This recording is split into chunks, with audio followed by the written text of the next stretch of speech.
What's up? Sorry. Hello. Okay. Ugh.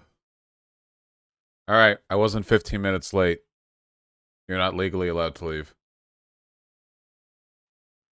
Oh my god.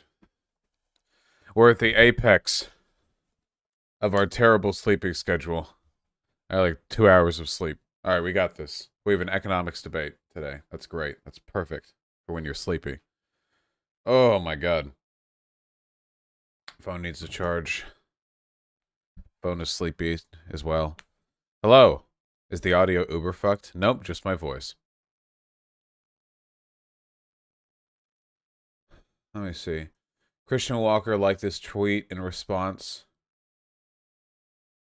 to you calling him a massive bitch. Really? This 14 like tweet? Oh my god, he did.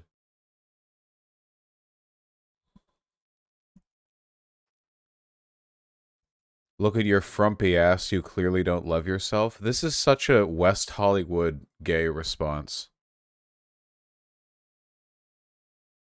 Yeah, there they are. That's it? Yeah, I guess that's it. I need a dictionary for frumpy. You guys don't know what frumpy means?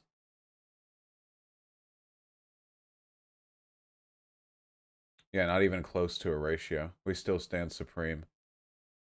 West Hollywood gay, is that like an elitist gay? Listen, okay? The nice thing about complaining about guys in West Hollywood is that you can be very homophobic without people accusing you of being homophobic. It's like how you can be sexist if you just say white woman. You know what I mean? Like, you can just be like, oh, I hate how West Hollywood gays always talk with a lisp and they're super bitchy, you know? And people are like, oh my god, yes. But, like, you're just talking about gay people, right? Like, it's not like they're not like that elsewhere, you know? Or you can say this with white gays as well. Just say white, honestly. Do it. You can say that with white trans people. Some people do that. They'll be like, oh, white trans people be like, and people be like, oh my god, so true. But they're just like complaining about trans people. Yeah. I took so long because I was pooping and Artemy jump scared me. He fucking kicked the door down. Literally. I guess the fucking thing didn't click. The little like door, the door latch. He just pushed it down. He's in the hallway now, licking his foot. Yeah? Yeah?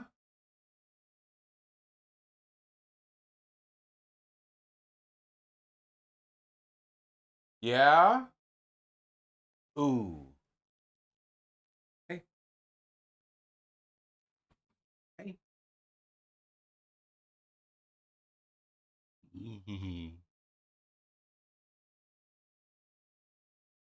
Yeah. Very good, baby. Hello.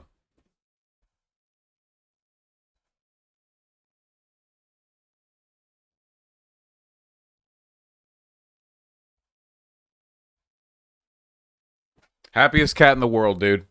You'll pick him up and he'll just be vibrating for how hard he's purring. Progress on the left is when people have to say white men to get away with those takes. True. That's the level we need to get at, okay? We need to bar misandry from the left so that the only way they can get away with being like misandrist is by saying white men. That's what I'm looking for, okay? That's the world I'm looking for. Vosh, you gotta stop defending Asani. He clearly cares more about clout than having solidarity with you. You people are so fucking desperate for a beef, dude. Holy shit. Are you from Destiny's community? Is this like some weird infighting thing? Oh my god. It's like beyond Drama Frog. Like, he hasn't done anything.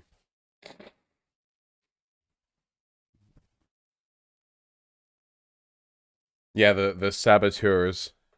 I do see that sometimes. There are people like, Vosh, you're so cucked by not going after Hassan. Going after, why? What? Who? What? Why? What? Who? Hassan has a PTSD about debate bros from Destiny, okay? Like, it's just listen, okay? It's a sensitive topic for him, all right? The mass DGGers trying to farm shit. They were spamming your video in Hassan's chat too to get your reply. I'm glad they're so interested in my opinion on these things.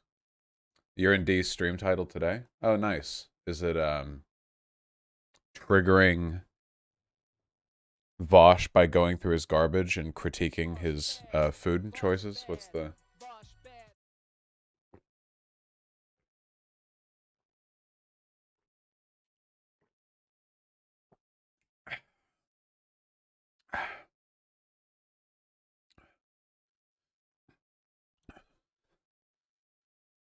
Vosh drama?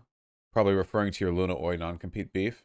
I hope it's referring to that. Is there other drama that I'm in that I'm not aware of? Oh, God.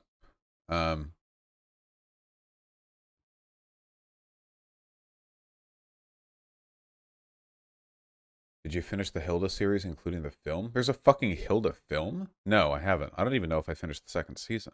No, wait, I think I did. Wait, there's a Hilda film? Hilda and the Mountain King. Oh my God, I didn't realize. Dude, that slaps. Hilda's really good. Hilda's really, really good. When did this come out? Released right at the end of 2021. Okay. Yeah, we have to watch that, Vermin, like, soon. Damn. What's Hilda? It's a Netflix series. It's really cute. It's basically like sprightly young, like, Boy Scout girl grows up in D&D world, except the technology is like late 20th century, I guess. Like there's a late 20th century English town, and it's like, oh yeah, make sure to close your windows at night so the wimbleflobbers, when they fly by, don't do their skadoot-gadoot song and turn you to stone or whatever. You know what I mean? Yeah, the skadoot-gadoot song. It's a really good. It's really good. The art style is really cute too. For Hilda. Really, really pretty. Very cute. Big fan. You know? Really, really sells you on the beauty and majesty of nature, even though it's not the nature that we live in reality, because it's fantasy. There, look. Look at how happy they are. Whee! Those are the Wimblewalbers, or whatever. I don't know. But they're British. They are. Actually, some of them are so British that we actually had to turn on subtitles. They're not just British, okay? They're advanced British. That's not a joke.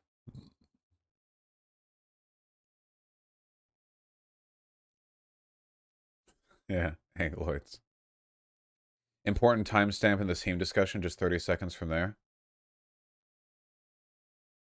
The fuck is this?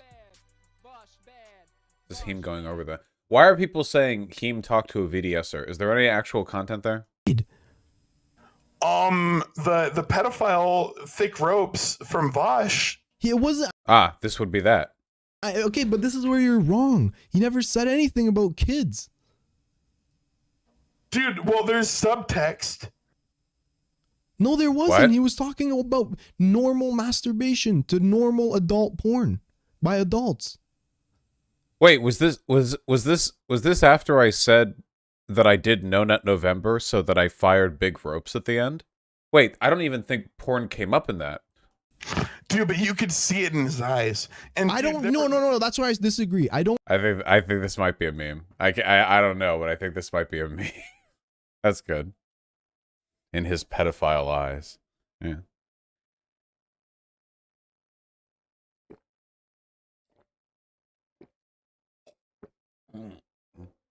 Holy shit, I'm tired. I hope this helps. I might need a refill at some point. Jesus.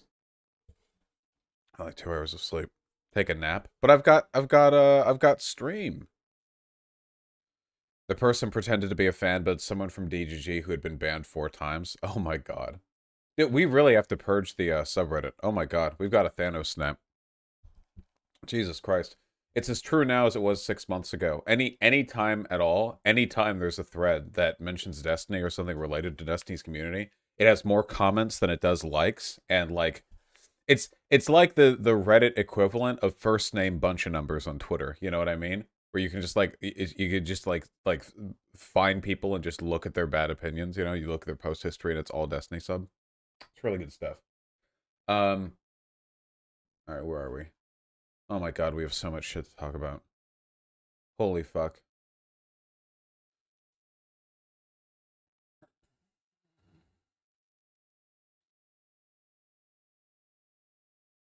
All right.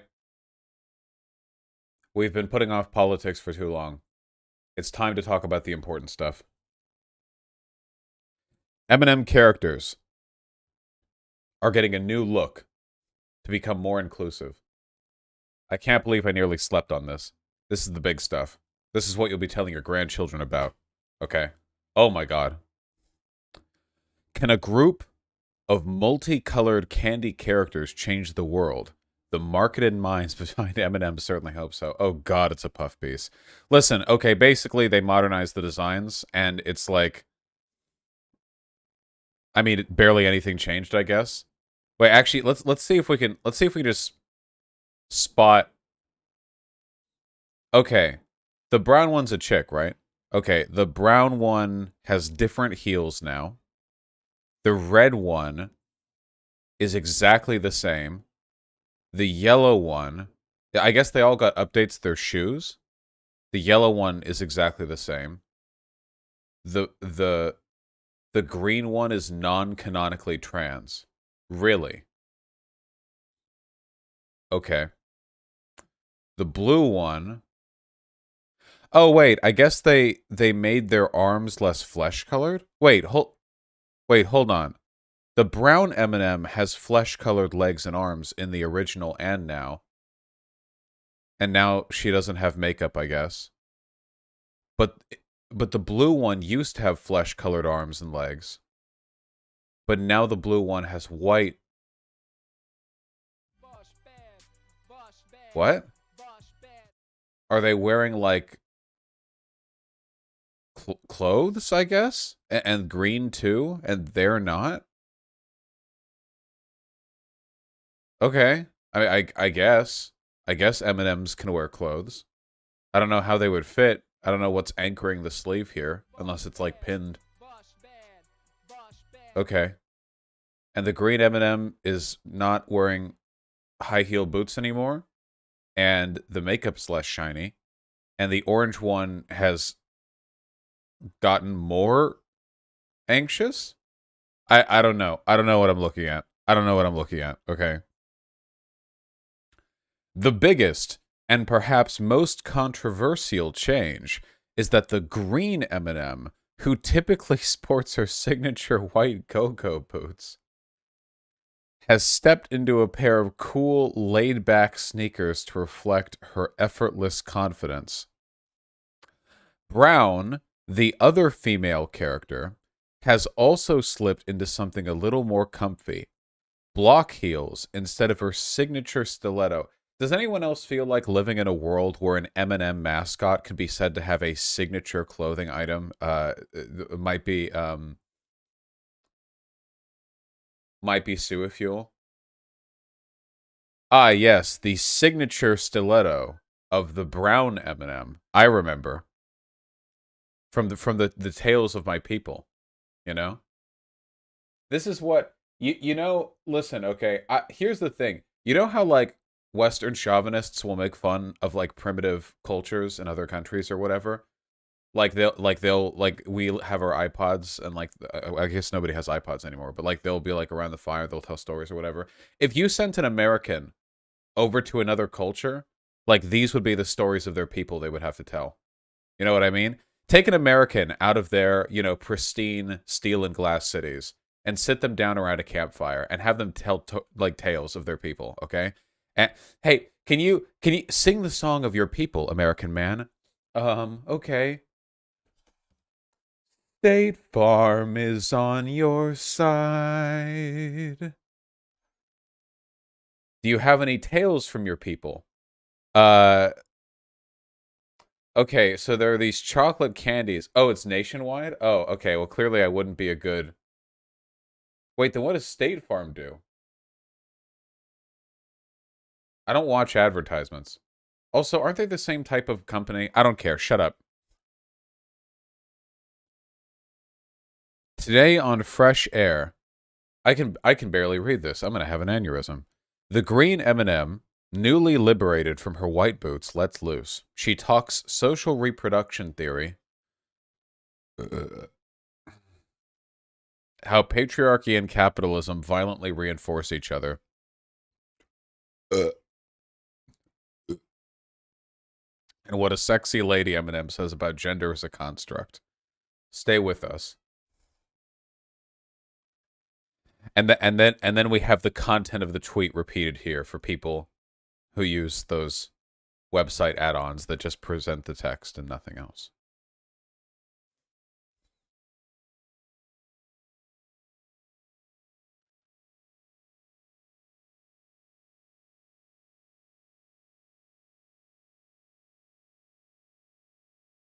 This is the M&M website.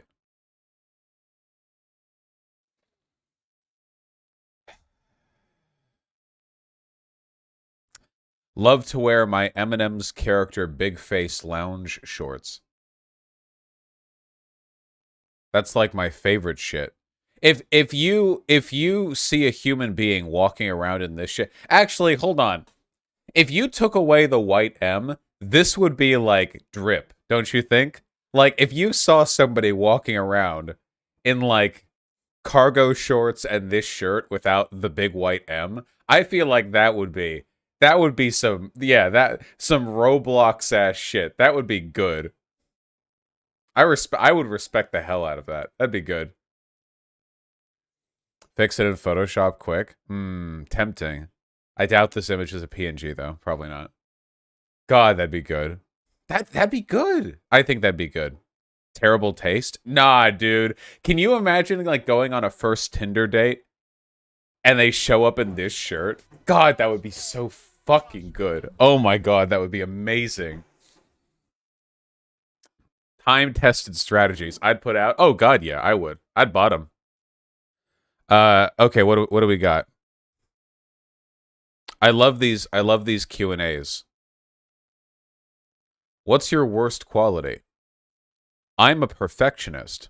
I can't help but be perfect. Just imagine him saying this with the DreamWorks face. I can't help but be perfect, and directors I've worked with tell me it's a curse, so... Favorite meme of all time. I've been in a lot of memes. It's hard to pick my favorite.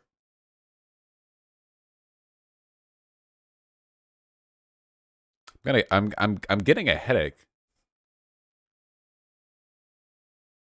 Bottom phrenology.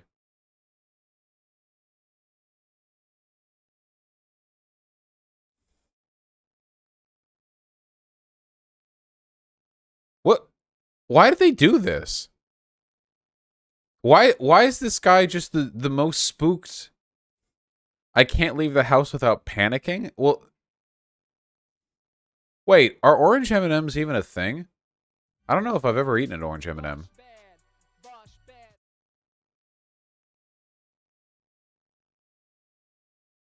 I don't know if I remember. They're the peanut butter M&Ms? They're not like part of the default. Okay.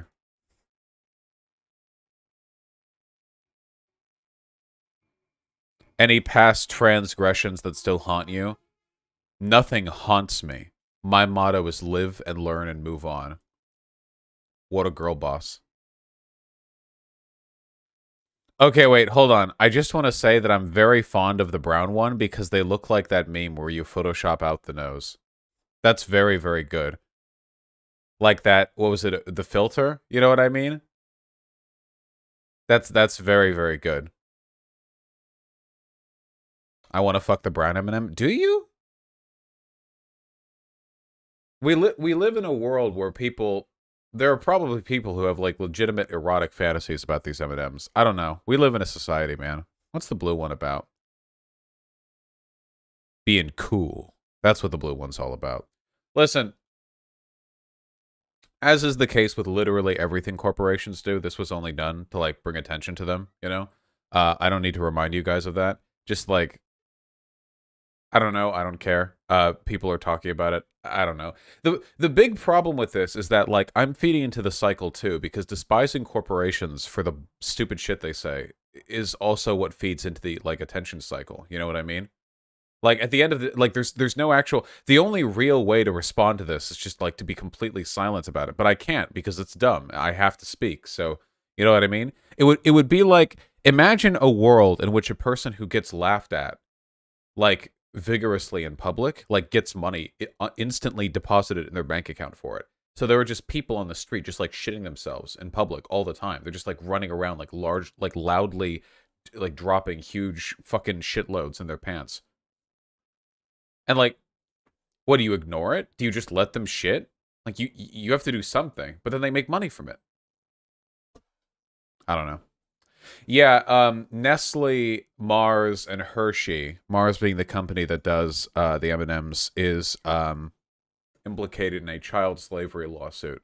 Hey, been a while since we talked about child slavery on this stream, huh? Hope we don't get canceled for it this time.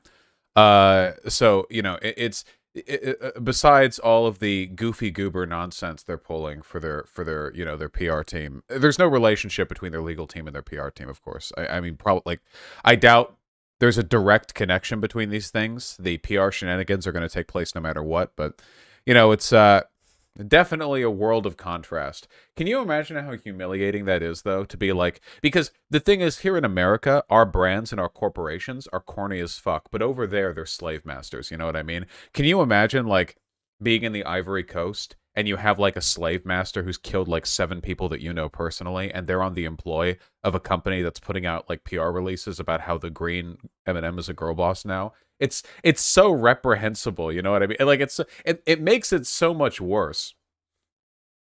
It yeah, it makes the whole experience so much more humiliating, I think. The slave masters wear those t-shirts. Oh no. Oh no, they definitely do. Oh my god, they definitely wear the adult M&M's character big face t-shirt red. There's no way that they don't.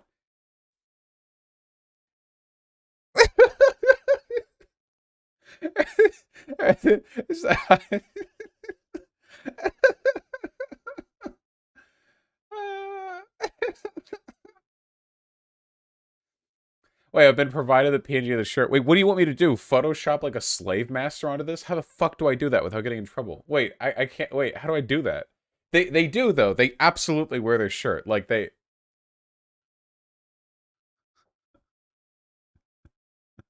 Make it a shirt you sell. Oh, just fucking drop it. Yeah, that'd be good. You guys would buy this, wouldn't you? Do the other colors have different faces? Well, I assume so, right? Yeah. Wait, hold on. This might actually be funnier. Wait, hold on. Dude, the no nose thing is so funny. Why are her lips and eyes so close to each other? Why? This is very good. Eminem adult character big face t-shirt rating. Okay? It's time, all right? First of all, yellow is bottom tier in multiple ways. Then blue. Then green. Then orange. Then brown, then red. I still think red is the best one. The DreamWorks face is untoppable, I think. Unlike yellow, who's very toppable.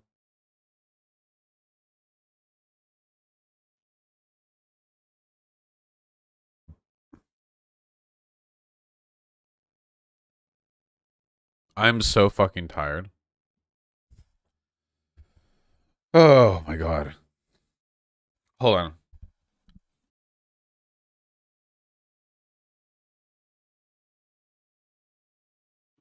Dude, I was gonna go over the Matt Walsh shit.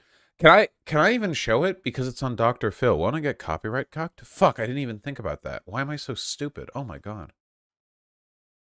Why am my brain small?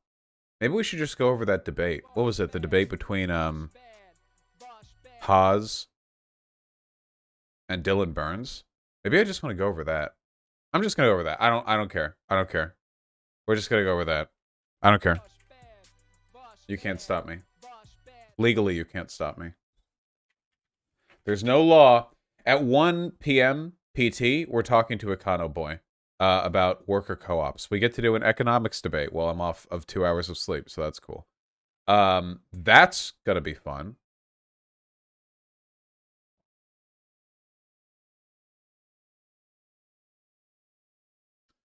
Is there a reason why you didn't go to the live debate? I had another thing scheduled, like at the very same weekend the live thing was. I guess in retrospect, that's probably kind of good because of like Omicron or whatever, and I wouldn't have finished with the booster shot. Like the booster shot wouldn't have taken full effect, you know? I'm basically like everyone's gonna get Omicron, and I'm just waiting until I'm on my second booster to get it. You know what I mean? I'm min-maxing. You know that constant memeing about Bloodborne streamer paid off? You've been mentioned at Dev Hour podcast. Wait, really? In what context was I mentioned? Context? Context?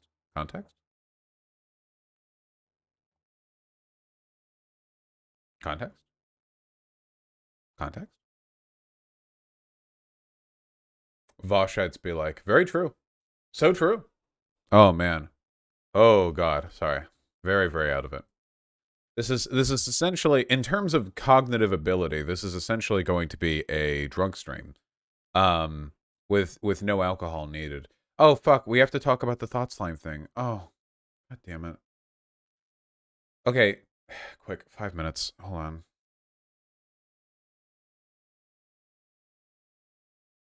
Have to? Yes, have to.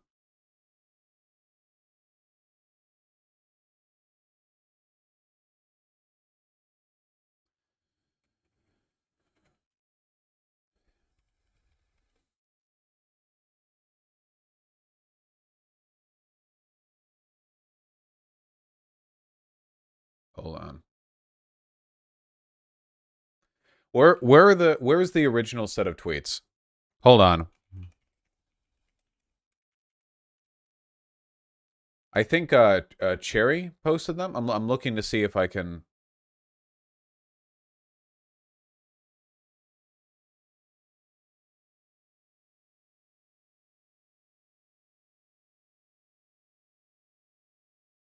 Did you see Nick Fuentes of a meltdown over being flirted with? I'll see it if you give me the original tweets. Does Zan have them linked in the vid? Probably. Maybe I should just look at the video. Okay, hold on. There's always some shit to look at. I hate you guys so much. Holy fuck. Okay, hold on.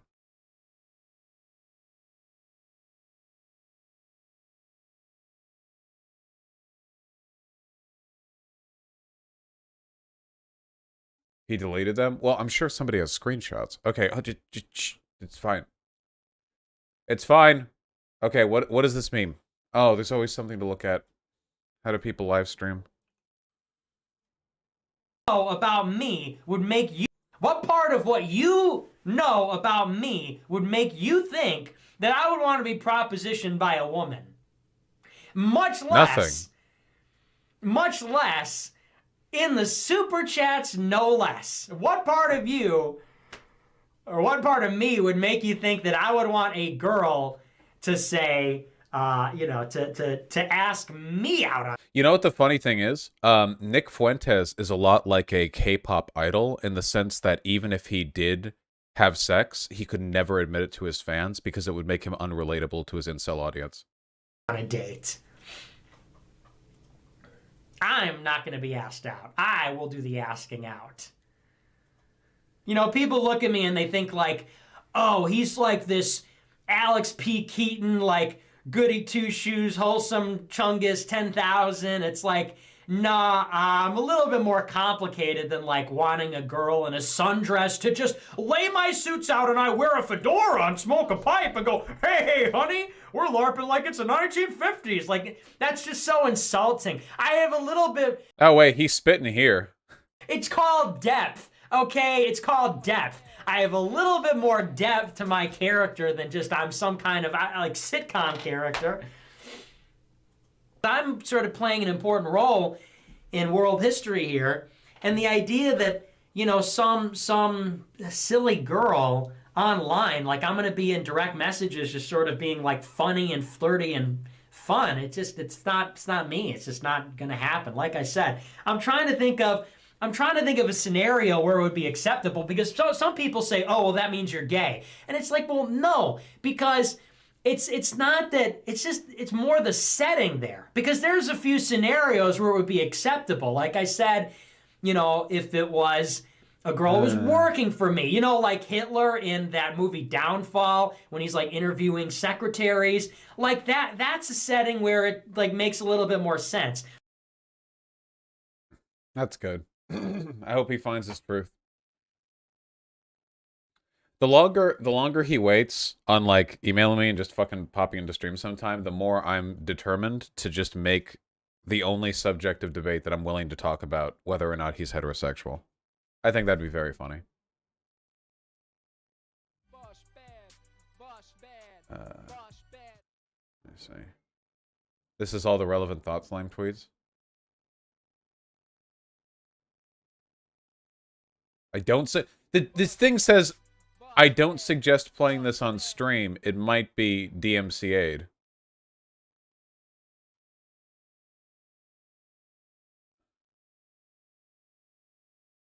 Whatever, we're doing it. Okay, we're just gonna keep the audio off. Okay, shut up. Shut up.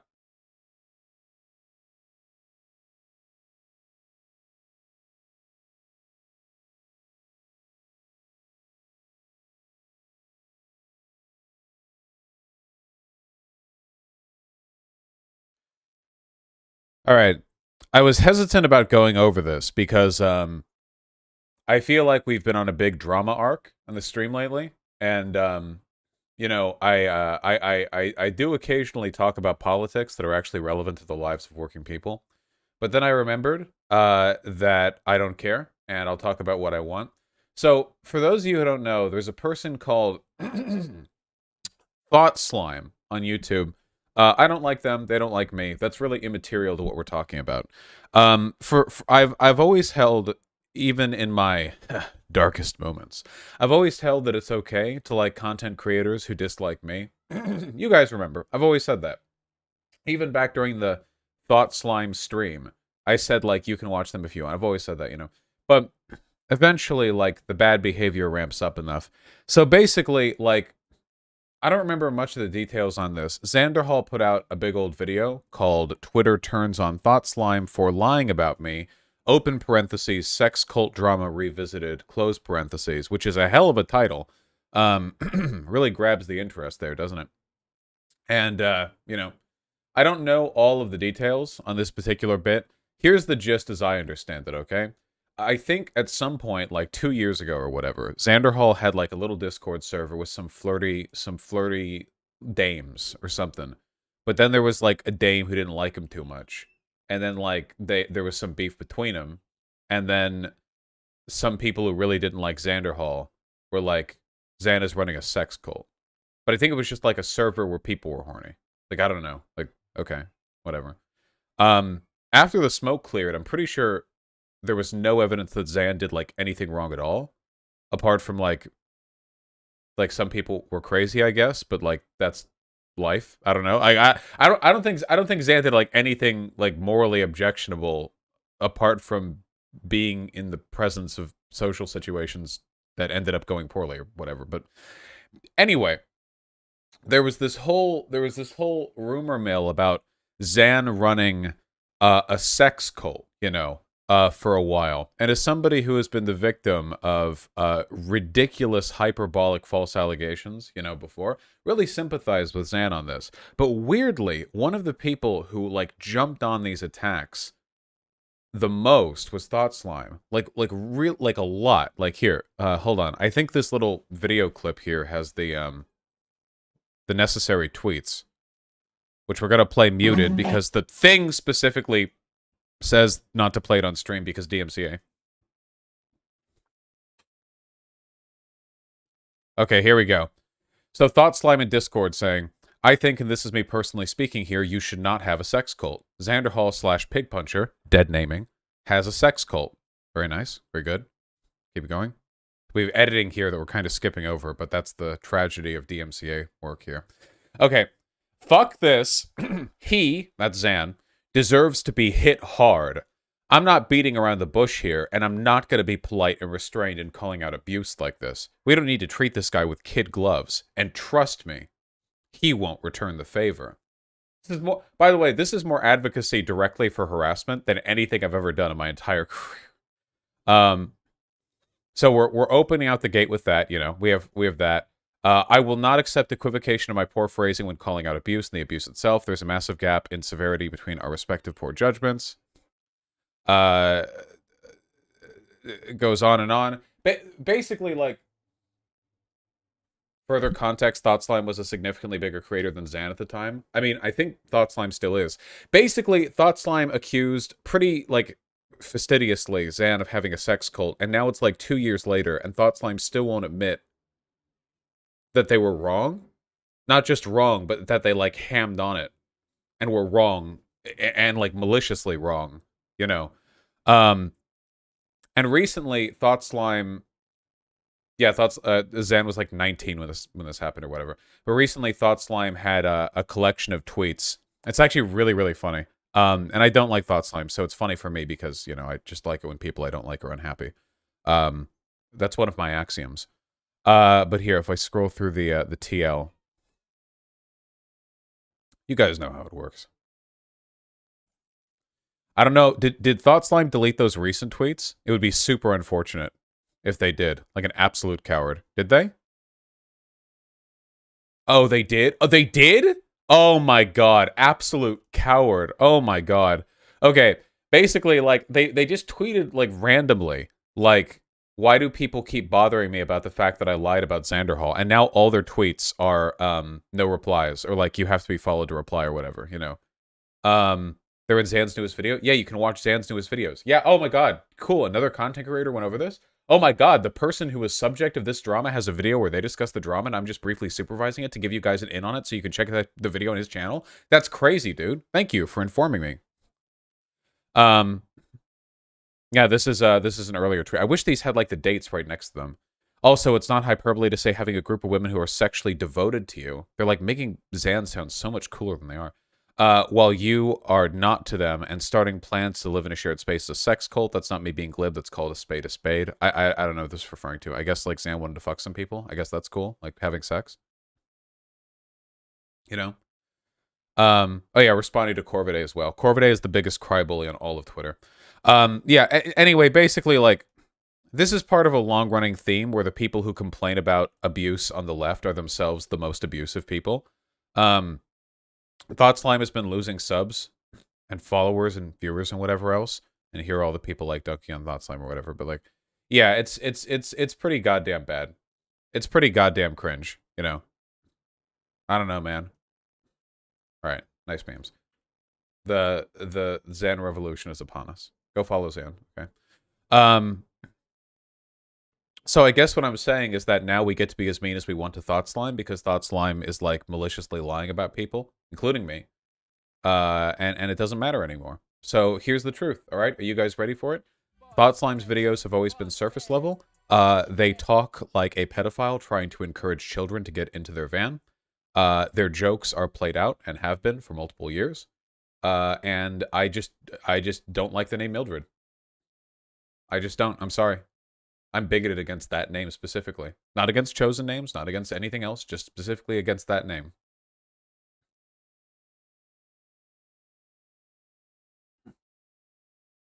There you go. What are their pronouns? I think it's any all. I just say there.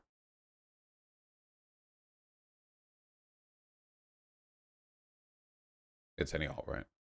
What about Mordred? Mordred's a cool name. I don't know if I've ever heard that name, but, you know. Excuse me. Don't forget the fact they apologized to people they called nanners and lunacy. The weird thing about, like, the abusive woke scold archetype is that these will people who will flagellate themselves for saying, like, crazy in reference to, like, a sick skateboard flip trick because it's ableist, but then they'll dedicate 6 months of their life to harassing and spreading lies about a person in an effort to get them to commit suicide. There's a really weird, like, dissonance there. The problem is you have to be really, really like suspicious of people who are always the victim and who weaponize this ooh-woo soft boy shit to like always come off as the more fragile person. You know what I mean? Like, I do feel like I'm subject to a ton of harassment all the time, but I'm never the victim. I'm always winning. I can't lose. Never lost anything. Never lost a goddamn debate. Never lost my virginity. I never lose. Okay? I don't play up like the like victimhood, like vulnerability shit for the for the purposes of getting people like on my side, you know? Like play up the sympathy or whatever. Yeah, never lost No Nut November. Yeah, never ever. I won my virginity. That's right. You lost sleep. Ha ha ha, maybe. Yeah. The clip of that apology is very funny with the context of now. Let me see.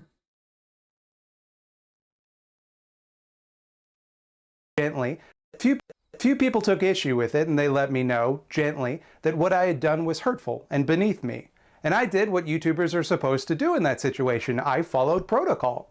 I got really defensive, like a baby that had both pooped and peed itself, that kind of baby, insulted everyone who spoke up, and threw a temper tantrum. I was about halfway through writing an op-ed for Reason.com titled, "Why I'm Leaving the Left, the Hounding of SJW Woke Scolds," when I thought, you know what, I'm gonna ask my fiance what she thinks, and she'll tell me I'm right, because I'm always right, and the only feedback I should be allowed to get is constant praise. So she watched it, and she said to me, well, Matt, you know, one problem with this video... Okay, man, you can get so many red flags just off this video. How many farts do you have to sniff to say, hey, I made a mistake, you know?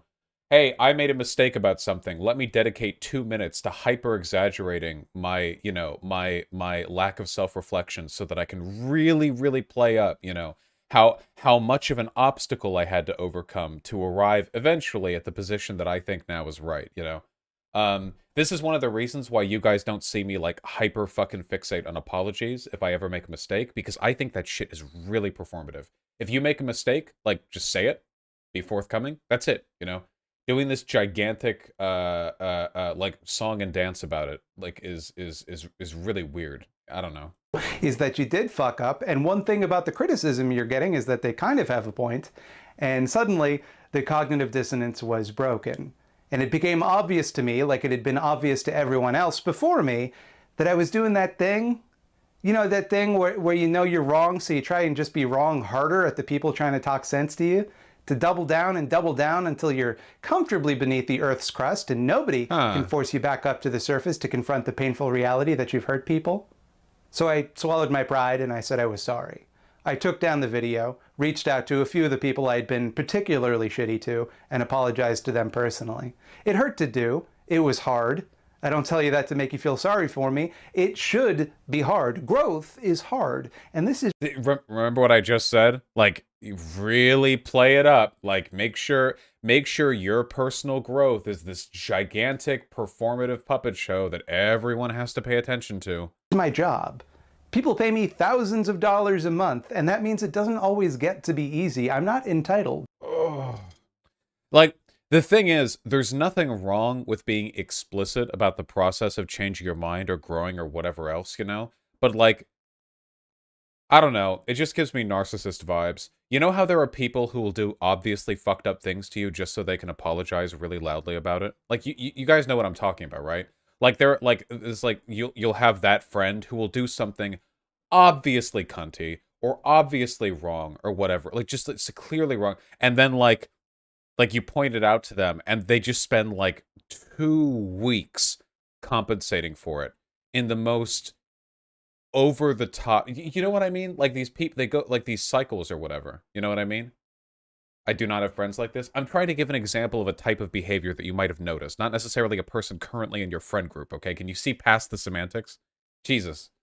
I think it's a type of person. I don't know if it's like some narcissist thing where they're constantly trying to farm appreciation for, like, their bad behavior, but yeah, I don't know. To this being easy. I don't know exactly what creators owe an audience, but I know the answer isn't nothing. That's a shitty attitude to have, I think. I owe plenty to my audience. I owe you honesty. If I'm going to ask you to listen to what I say each week, the very least I can do to earn that privilege is to mean what I say.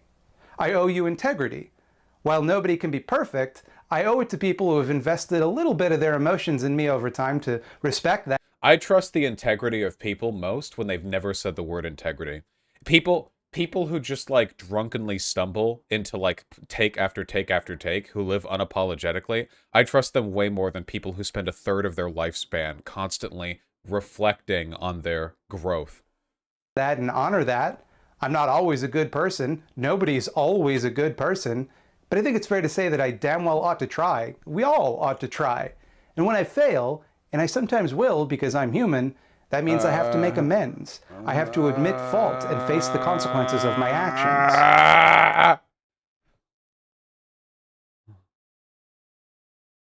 And this is for saying the word lunacy, by the way.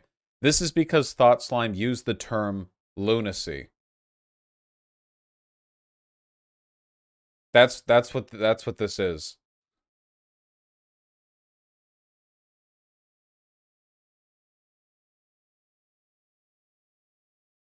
Wait, can I just like see the video? I don't care. We don't have to be nice to these people anymore. If you call me a pedophile or if you call Xan a sex cult haver or whatever, you get to be mean to people. I don't care. It doesn't matter. Stops meaning anything. Nothing matters. Okay. Does anyone know which video this is? Thought Slime posts fairly regularly, which is uncommon for the video essayist breadtubers.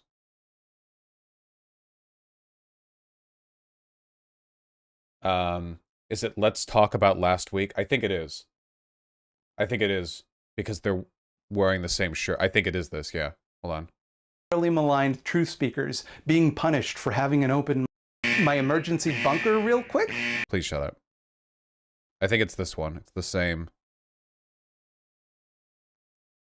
To learn was actually directly related to bipolar disorder in a derogatory way, which I knew, Oak, you loser, and that read's name was Albert Einstein.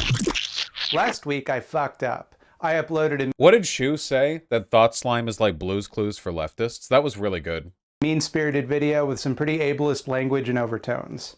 Among other things, I referred to the conspiracy theories of a man who was diagnosed with bipolar disorders using the words nanners and lunacy. Lunacy, Nanners. I came to learn, was actually directly related to bipolar disorder in a derogatory way, which I didn't know.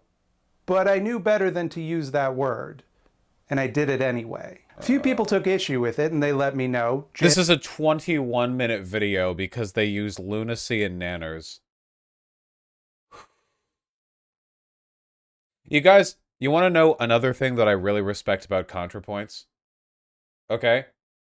When ContraPoints had her cancellation video and went over cringe shit that she had done in the past, 98% of it was dedicated to analysis and 2% of it was dedicated to apology. When Contra went over like some of the weirder like tweets or like tweetlongers that she did, like it was not like this giant performative apology. It was just like, all right, well, here's why it was cringe, and like, yep, okay, well, you know. I think one of the things that really really sells me on the sincerity of an apology is when the person making the apology kind of admits that they might do it again. I know that sounds really stupid, but like, especially for minor stuff like this, like saying nanners, you know, like I feel like it's okay to apologize or whatever, but you know, it's like, oh, I'll try better in the future, you know, like kind of like a nonchalant, because I don't know, man. If Thought Slime was directly in front of me and apologizing to me for 21 minutes because they had said that like I was acting like a lunatic while buying like my third plate of poutine the previous night, like I would be incredibly uncomfortable, you know? If I was offended at that and Thought Slime was just like, oh, I'm sorry about that, you know, I'll try not to in the future. Like that would be so much more impactful than like Thought Slime setting down the plate and the glass, looking at me and going, listen, sometimes people make mistakes. You guys know what I mean, right? Like there's an authenticity there that rings so much less hollow. I don't know. That's because the apology is for them, not you, silly. Yeah, I know. I'm aware. Yeah, it's for them. Yeah, I don't know. It's just, I feel like stuff like this is red flags. Maybe the better we get at recognizing behavior like this, the less we can fall into these patterns over and over, where it turns out like all these weirdo bread tubers are actually like sick fucks with no moral behavior. I don't know. That what I had done was hurtful and beneath me. And I did what YouTubers are supposed to do in that situation. I followed protocol. Oh, here we I got go. really defensive, Here's the clip. a baby Clip. that had fault, and faced the consequences of my actions. And it's easy, really easy, too easy, to just not do that. Once I was done being awful last week, I felt awful. Appropriately, I might add. It should feel awful to be hurtful. That's healthy. That's good. As good as it might be for me, though, I don't like that feeling. And the temptation is always there in the back of my head. I don't have to apologize. I can just pretend this didn't happen. I can pretend I don't. You've peeked this video before they subtextualize you in this video. I've looked at this video before. Oh, damn, wait. I think I remember this. Oh my god, I have. Oh, from way back in the day. Cognitive decline arc. Well, it's been a long time since then. I don't remember enough of this video. Wait, what was my opinion of this video back then? Was I pointing out that this was highly performative, or Criticism. The edgy Who want to be able to say awful shit without fear of criticism. Okay, all right. class reductionists. what? Okay, the edgy class reductionists. Okay. The wannabe dirtbag leftists. The The wannabe dirtbag leftists. Okay, okay. ones who use slurs ironically. The ones who use slurs ironically. I think I was just responding to the implication that I was being thrown in here. Because at the end of this video, Thought Slime is like, I'm a good boy who apologizes, not like the bad people like Vosh, except they don't say my name. Agree. I can act like I'm being picked on unfairly. And the thousands of people who Oh, wait, hold on.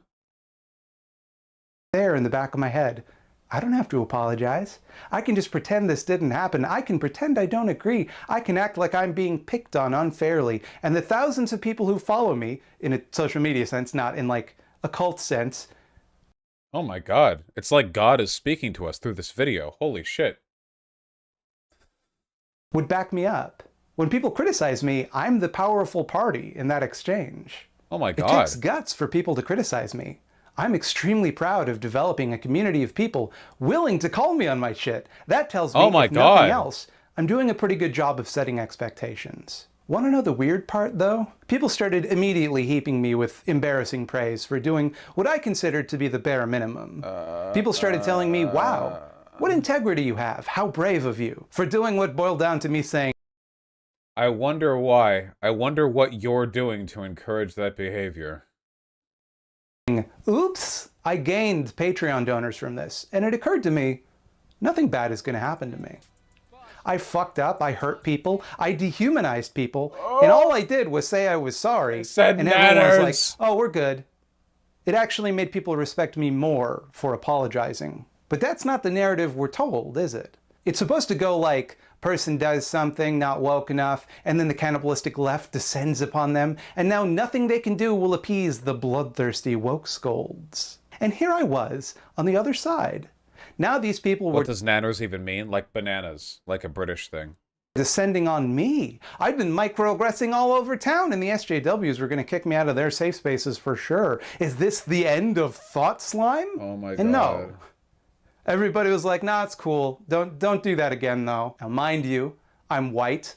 I look male. I'm not Oh disabled. my There are certainly God. people whose disposability can be disguised as some boutique social justice cause. When a trans woman makes a little comic about shoplifting art supplies, everyone must take a moral stand against this type of lawlessness.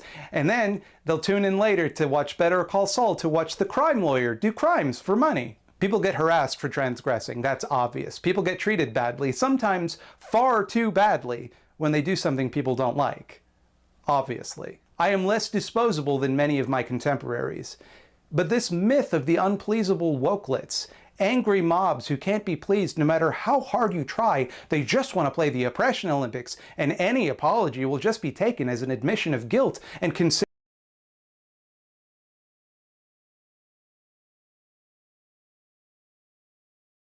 I'm glad we're rewatching this video. Feels very pertinent. dishonest anyway, so why bother? All of the complaints about the alleged frailty of the Tumblrite left, the cancel-thirsty brigades of radlibs, the wokelets lying in wait for you to mess up so they can destroy you. None of that. Anywhere to be found. By this point, I was feeling pretty shitty, so... Do you get the vibe that Mildred's only media consumption is CalArts children's cartoons? Oh my god, yes. Oh my god. Never before have the vibes of a person who has only ever watched Steven Universe been more evident. It's incredible how little else there is in terms of aesthetic or media inspiration. Oh my god. I can't wait. We need to like emerge into the post CalArts Steven Universe Western like cartoon canon, okay? Where people like this are getting criticized, all right? Steven Universe is better than this? Well, yeah, better than this, because this is like a weird, rambly narcissist's apology, but, you know, there are some parallels here. I feel like the ultimate issue with Steven Universe is that the whole show was made in the pursuit of good boy points, in a spiritual sense, okay? Steven wants the good boy points, everyone wants the good boy points. Intergalactic fascist tyrants, we can't kill them, that's not how you get the good boy points, okay? Every once in a while, alright? You gotta put your foot down, and you gotta say, hey, I'm going to murder you, White Diamond. God, the show would have been so much better. Oh my god. Can you imagine if the final arc of Steven Universe was just like White Diamond like lost, and they were like, well, how do we rehabilitate her? And they're like, well, she's really dangerous. She could just like at any time like just break free and like do all this over again. They're like, yeah, we have to kill her. Really? Yeah, we have to kill her. And they kill her. Oh my god, that'd be good. Yeah, public execution on live TV for the entire galaxy. Oh my god. That'd be good. I like that. Aang did the same shit as Steven. No, the issue is with Aang in The Last Airbender, at the very least, he took away Ozai's power, right? Ozai didn't really have any statecraft-like abilities. Ozai was strong because Ozai was strong. Without power, like, he could just stay in a prison cell and rot for the rest of his life. But White Diamond is still White Diamond. All the diamonds are. Like, so it feels like, it really feels like they're just kind of banking on them all just being, like, very good ladies and just like not being mean anymore, you know? I don't know. Yeah, I don't know. Yeah, and then they turn nice at the end. I curled up in bed with a book, played some Animal Crossing, made a stir fry, and left social media for the day to pity myself. Good news though, because the second I came back to social media, that guilt and self-pity disappeared, and in its place was rage. Oh, okay, that's not good. I have to go to my emergency bunker real quick. Really is Just hold Blue's on. Clues, huh?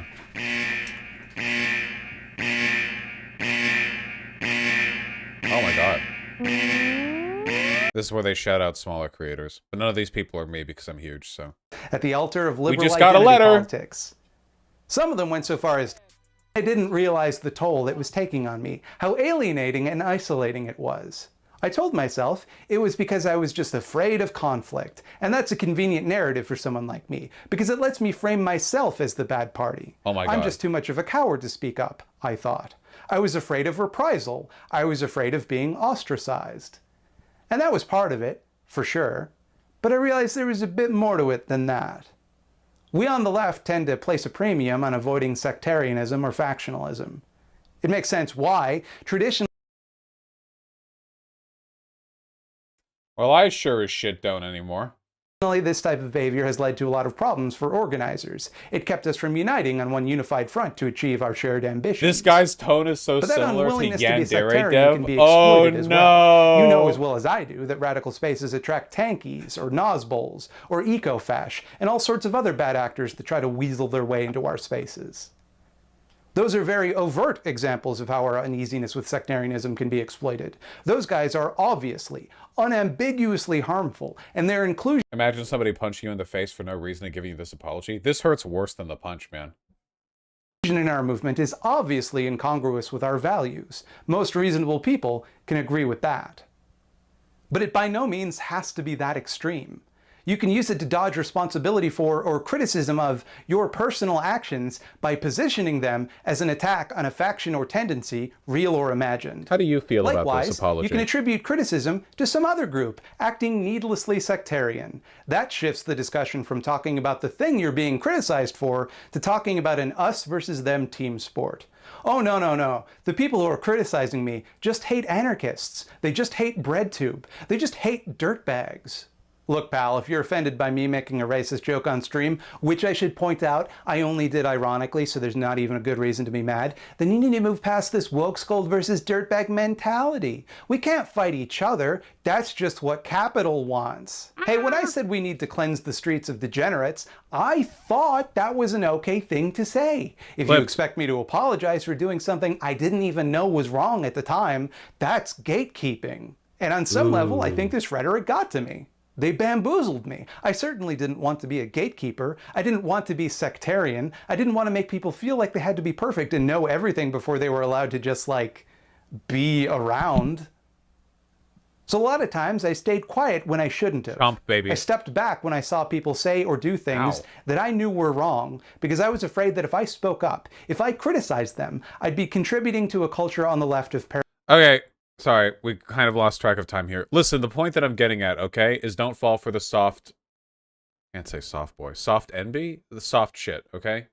You gotta watch out for that stuff, okay?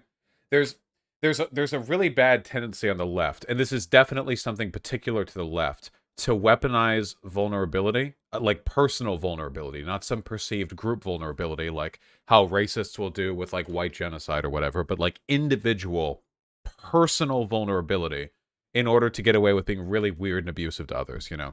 In a way, it's kind of like a virtue signal, where there will be people for whom being more susceptible to emotional harm is actually like a kind of a token of pride, in a way, where not being as susceptible is considered a sign of callousness or a lack of empathy, which I don't think is true, but, you know, there's nothing wrong with being a more sensitive person, but you have to remember, and this is critical, okay? Being more sensitive never makes you more right than the less sensitive people, okay? If two people have an argument and one walks away crying and the other person walks away, like, stone-faced, that does not mean the stone-faced one was the asshole, okay? You can't tell. You can't know.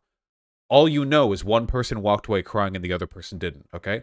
How many times have, like, abusive moms cried after, like, their trans kid said, like, yeah, no, I'm a girl? Like, you can't just look at who walks away from this more upset and use that as, like, the only determinant of who's correct. I see this all the time, you know? I see this with myself because, you know, I'm perceived as a very stoic person, which I'm not, of course. It's just that sadness and hurt aren't the emotions I feel. It's, you know, bloodlust and, you know, victory enthusiasm. I see this with Xanderhall as well. Oh, hello, Artemy.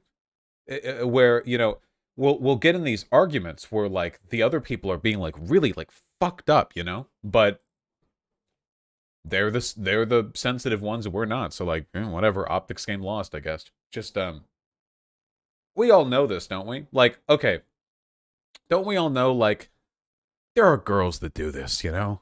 Right? You know what I mean? There are girls who will weaponize them crying. You know? Not just girls. Like, guys can do this too or whatever. Like, non-binary, I don't care. But, like, we probably all know at least one girl who will be a piece of shit but then cry to, like, get out of it. Like, that shit. Because people tend to, you know, they tend to be very sympathetic towards crying women. So, like, it's, you know, some of them, the shittier ones, will use that to get away with shit. You know, we know this happens. So I'm just asking you to be a little bit more skeptical, okay? That's what I'm saying. Yeah, white women will do this sometimes. They'll weaponize their whiteness and their femininity sometimes to inflict, like, sort of racism against, like, usually black men. Like, we saw that in Central Park last year. But it's a fairly common thing where, you know, it'll just be like, listen, okay, black men got lynched over this. I'm not going to make light of it. Look, the point is, be skeptical. And watch that.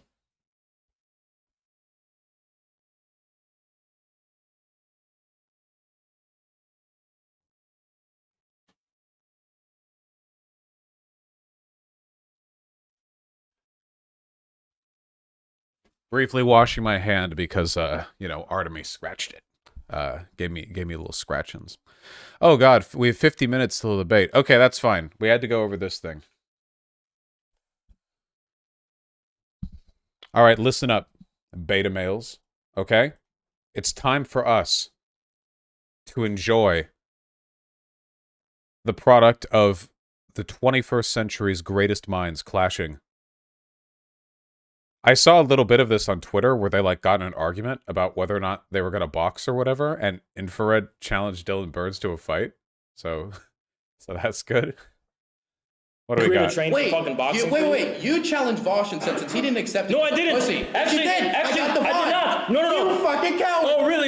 You Look at this coward. fucking liar. This fucking liar going yeah. on record You're a saying I coward. challenged Vosh. Yes, you did. You called him a pussy for not accepting it. No, I didn't. Yes, First you of did. all, I'm scrolling to it. He says, let's have a boxing match. I'll do. I'm with my boy Jackson on his roof smoking a cigar. I get this. Wait, hold on. I'm pretty sure Infrared like directly challenged me to box my DMs like a while ago. Didn't that happen? And then I was streaming at the time, and then I said that Infrared was saying that he wanted to kiss me. I'm pretty sure that happened. Where do I find like my DMs with Infra?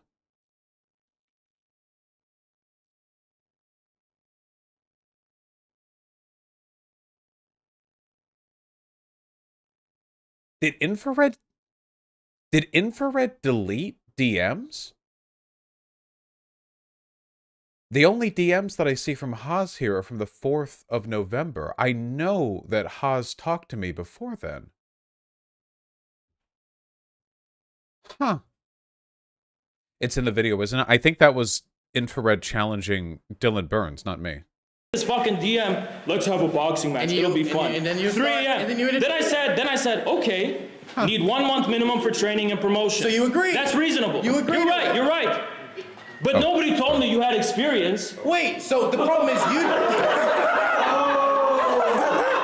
Listen. Hold on. It's not Let's do something you MMA just, then. It's not just something Let's you. do MMA then. MMA is not a street fight either. So literally, you're just saying let's go into an alleyway and fight, which you know. MMA is closer to a street fight than boxing, I'm pretty sure. Boxing has way more... You can't hit below the belt in boxing. MMA, I think you could do a little more than... Yeah. I've never done MMA or anything, but... If you want to, no, I'm saying if you want to test my manhood, that's on you. Well, I just think you're a coward and you backed out of it because then you learn to know how to defend myself. Why are you worth it to me? Because you go around and you challenge all these people. To right? what? You challenge Bada Banana, for example. You Yeah. challenge him. You said you go to Argentina. Yeah. Then I say I'll go to your city. because Wait, hold on. I'd watch that. That'd be extremely good, okay? The 2 retards fighting meme. That's what I'm here for, okay? Your gym. Your community. Yeah. Yeah. And you accept my boxing So match it's and then worth you it to back me. out. So You somehow backed it's out. worth it to You me. dodged it because you're a So coward. let's continue. You're not a real Let's man. continue. You just you're flex on the saying internet. you look like a fat fuck. All right. So you would lose to You a look fat like guy. an inbred fat retard. Yeah. You'd lose to a Inbred fat guy. fat. This is a good debate on policy. Inbred fat retard. You're scared of fat guys. You look like an inbred fat retard. So you'd lose to a fat Anyway, retard. That's what you're saying. Dylan- Lose to a fat retard. You're scared to fight a fat retard. Okay, the challenge. There we go. That's the debate. After the opening statements, we'll jump right into the, like I said, Q&A with a hard close time. If you help me keep track of that, 2:15, 14:15 for that. With that, who would like to go first? I'm fine either way. you go ahead, Dylan. Okay. The history of Taiwan is a history of struggle, whether it be the Oh, we're talking about Taiwan. Oh my God, I completely forgot. Okay, well, this is going to go off the rails in like 5 minutes, I guess. So yeah. Dylan is the left's greatest Chad. I mean, he's got the most lantern jaw. I didn't even know they could get that like square like, you know? So I guess that's definitely one of the Chad qualifiers. Vosh, is it usually better to go first or second in opening statements? It depends on the subject, whether you're on the attack or the defense. It's better to go first if you want to create the narrative, and it's better to go second if you're very confident in your narrative and you think they have to disprove yours. So it really depends on what your approach is. Also, if you think the other person tends to be more aggressive, you want to go first. If you think they tend to be more defensive, you want to go second, just because it puts them off balance. If they're more defensive, they're going to make like a 30-second statement and not like advance any strong points forward. But if they tend to be aggressive, putting them second means they have to respond to all the points that you've made in their opening statement, or at least they'll be tempted to because they're aggressive, which means that they have less time to set up a narrative themselves. So, I mean, at the end of the day, like, there's some thought that goes into that, but generally that's how I think of it. Indigenous peoples' movements against the Qing dynasty, which they struggled dearly. I believe one of the phrases was every 3 years an insurrection, every 5 years an uprising, all the way to modern ages as they try to make a bulwark against an invading force which is consistently tried to be aggressive against the new state of a democratic republic of China. If the question is Taiwan a part of China? The answer is yes. It is part of the Republic of China, Taiwan. When we talk about the justification from a historical perspective, you could look at the resistance movement against Japanese, Spanish, Dutch, and Chinese imperialism in what you can call Taiwan, what you can call the government in Taipei, or even the Republic of Formosa, if we're talking about the Japanese. It has a history of democracy. If you look at the Republic of Formosa, the declaration that they put out, it was very Parisian in nature. It was, we are establishing a republic in here to defend against the Japanese invaders. That was in 1895. And when we talk about the modern history of Taiwan, it is a struggle to not only develop an identity, which is a new one that is Taiwanese in nature, when the vast majority of the population now... You know what's really a shame? If Haas toned it down a little bit and was less of a like weirdo dumbfuck, he could have been one of the left's greatest podcasters. You know what I mean? I feel like the energy there could have he could have been the bedrock of like a really solid like Chapo tier podcast or something. You know what I mean? Like he'd have to dial down the crazy a bit, but I feel like the energy is really, really there, you know? Now identify as Taiwanese. They have their own language, they have their own currency, they have their own judicial system, they have their own military, they have their own laws, they have really their own nation. But it's not a nation in the eyes of some. Why? Because they're playing pretend. They're playing pretend. If I was to take out this phone in my pocket and say, this is not a phone, now it functions in every way as a phone. I can turn it on, I can text, I can call, I can do all these things, but it's not a phone. I'm not being honest with you. I'm lying for any number of reasons. In this case, people are lying because they don't want to piss off the People's Republic of China, the mainland government. Now let's talk about the conclusions if someone was to say, you know what, I disregard the historical basis for Taiwan's independence struggle and the indigenous community. I'm sorry, listen to this email I just got. Okay, hold on. Well, not just got, like a while ago, but... Yeah. To whom this may concern, I'd like to talk to Vosh about how he talks about food on stream. I'm not a vegan, nor am I advocating veganism, but I still have a problem with the way Vosh talks about food on stream. I think Vosh has a large and impressionable young audience. Obesity is an epidemic in the US, and I think Vosh unintentionally promotes healthy, high-fat, high-sugar, high-calorie food, unhealthy, I assume they mean, is really harmful for the impressionable young audience. I guess the Nuggy talk has alerted the, I'm just responding, Nuggy. Or its own language, or its own identity that's developed, or the fact that they want their own democracy. I disregard the historical basis. Let's talk about the reality of disregarding that historical basis and saying that the Taiwanese cannot have their own state, and this is merely an internal affair. Taiwan is a nation of 25 million people. It is one of the most dense nations on earth, 17 when it comes to density. If you listen to the Taipei Times, it's actually first if you exclude mountainous regions. Syria was 20 million, and it ranked 67th on the density scale. If we were to drop our support for Taiwan, the likelihood of war would skyrocket, as the leverage that Taiwan has in upholding its democracy would vanish. And a war across the Taiwan Strait would be an absolute disaster. Not only would a refugee crisis spiral out of control worse than what we saw in Syria, but America would actually be one of the prime recipient of refugees because the Taiwanese community has deep ties to California, and many of them would be feeling persecution, political persecution that is, from the government coming in. That is something we would have to feel the full effects of. The semiconductor industry, which the world relies on, when one company within Taiwan, the TMSC, produces 50% of the foundries necessary for semiconductor production. Jesus, really? Is that true? Wait, hold on. That's really true? The Taiwan Semiconductor Manufacturing Company? Holy shit. In total, Taiwanese companies supply 63% of all global semiconductors? Holy shit. That's fucked.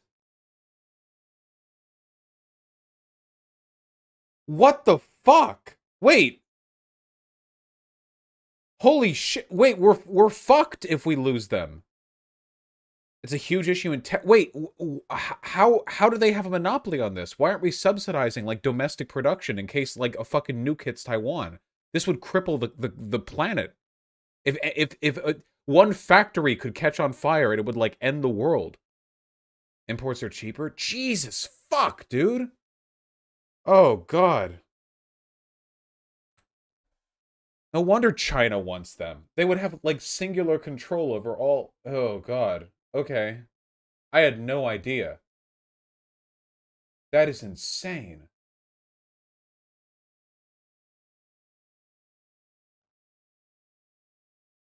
They have the direct production facilities and they're planning on expanding to the US. Okay, thank you. Oh my god. The idea of 63% of semiconductor production being on one fucking island that's constantly being, like, having sticks waved at it from China. Holy shit. Now what else is able to replicate the production? We're America. If we wanted to, we could send the Navy over to Taiwan and hook the ships to it and drag the island over to our fucking... We could have it parked right outside of San Francisco, okay? We can do anything. There's nothing America can't do, alright? Alright. That is fucked. That would take a hit. International trade would take a hit. Our trade with that nation would take away. America's reputation would take a hit. Not to even talk about the civil liberties that the Taiwanese have fought against, say, Chiang Kai-shek, for example, to develop. That's another thing. Many people will talk about the White Terror or Chiang Kai-shek's government or the brutality of it, and will use that as a justification to delegitimize the Taiwanese people and their struggle for independence. Well, that's interesting, since the people that Chiang Kai-shek purged first were the independence advocates. Chiang Kai-shek wanted to reconquer the mainland, and so he purged the indigenous. The biggest issue is that a new fab costs upwards of $1 billion. Yeah, but I feel like $1 billion is a pretty small investment for diversifying one of the most essential technological commodities on the planet. Like $1 billion. I mean, even if it was 10, even if it was $100 billion, I mean, I don't know. Like this is very important. 5 billion? Still, whatever. I mean, Elon Musk could do it like 40 times. What is a semiconductor? I'm not like a big tech guy. I'm pretty sure a semiconductor is what makes computers go vroom.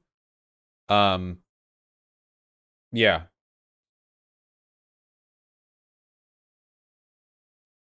People's advocates for an independent Taiwan.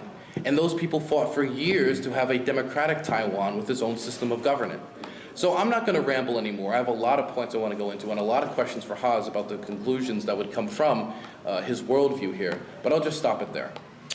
So there's 3 points I want to address amidst all of that. Let's go. Let me preface this by saying there is absolutely no historical basis for the region of Taiwan to be a separate country from China.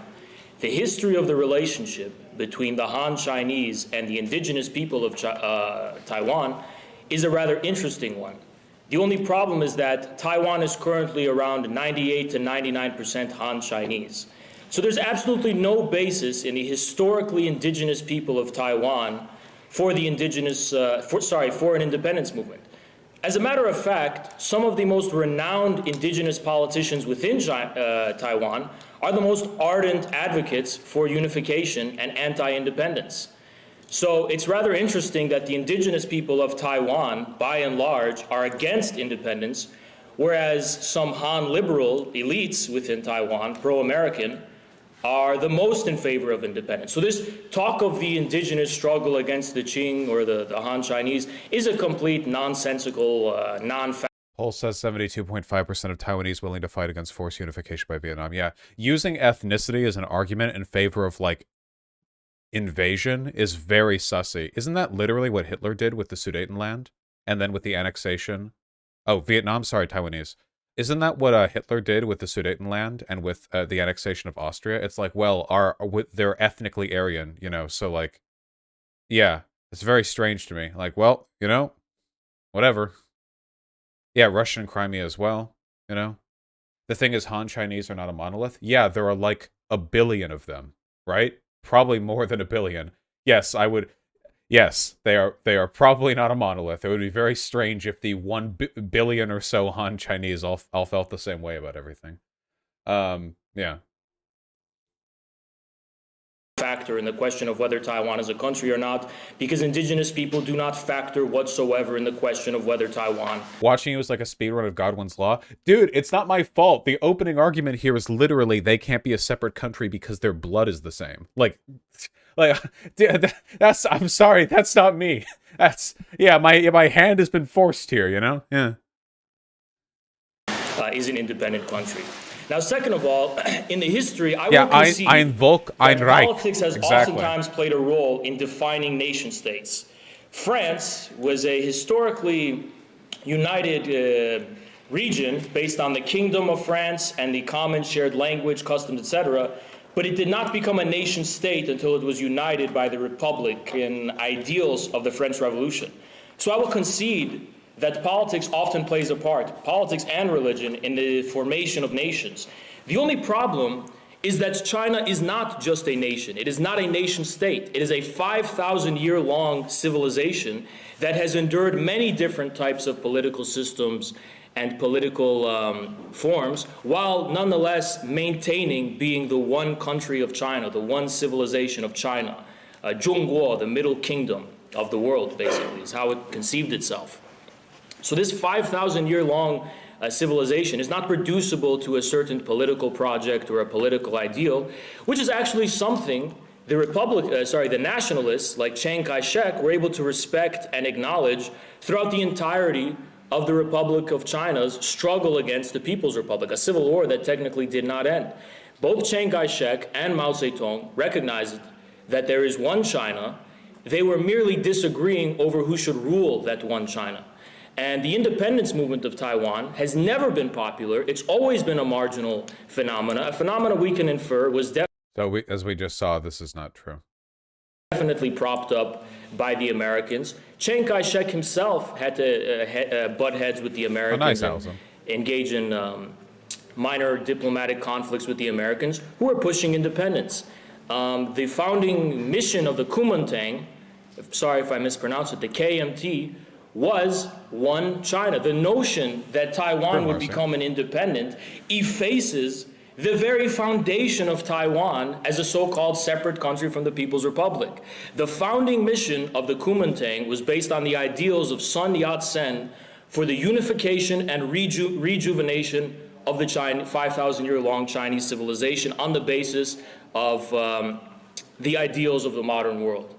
Now, finally, the notion that a Chinese invasion of Taiwan, a Chinese invasion of China, in other words, would lead to a refugee crisis assumes that the people of Taiwan, the Chinese people of Taiwan... Notice how even his language has to concede that Taiwan is a separate country because he uses the term invasion.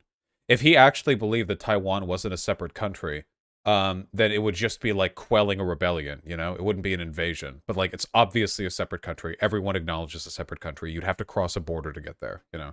Like, at the end of the day, these arguments are immaterial, okay? The Taiwanese people seem to want independence, and they want it more and more every year. Everyone on Earth recognizes Taiwan as a separate country in practice, if not like in name specifically, because they don't want to upset China. Like, I don't know. There's very little to talk about here. The thing is, this is basically a Mott and Bailey, because, like, I don't think that Haas actually thinks Taiwan isn't a separate country. I just think they're pro-Chinese imperialists, right? Like, they're just fash for the other side. So, this whole, like, whether or not, like, Taiwan is actually a country or just, like, a rebellious province, it makes about as much sense to me in terms of argumentation as to, like, whether it'd be like arguing with a white nationalist whether or not like black Americans would be better off in Africa than America, you know? It's immaterial. They don't actually care, right? Like, they'll talk about it sometimes because it's a tangential point that remember when I debated Stryker and they were like, listen, real American blacks want to go to Africa because of all the racism here. They'd be better off over there. But like, they don't actually care, right? Like, for all they care, like, all black people could die. They don't give a shit, right? So it's like a completely tangential point. What they really care about is, like, the right to a white ethno-state, and, like, or in this case, I guess, Chinese imperialism, so. Yes, motting and Baileying. Taiwan are willing to fight to defend the status quo that is now in place. Every form of research and study that has been conducted among the people of Taiwan has shown that they are not willing to take up arms, they are not willing to have any bloodshed to prevent unification with China. So there's no impetus for the people of Taiwan to why would there be refugees when there would be no conflict to begin with? What? China, if hypothetically this would happen, would simply come in and finally, I want to make one last point. The notion that Taiwan's current constitution and laws and whatever would be destroyed upon unification gravely misunderstands the current Chinese system. The Chinese system, the precedent set by Hong Kong, is of one country, two.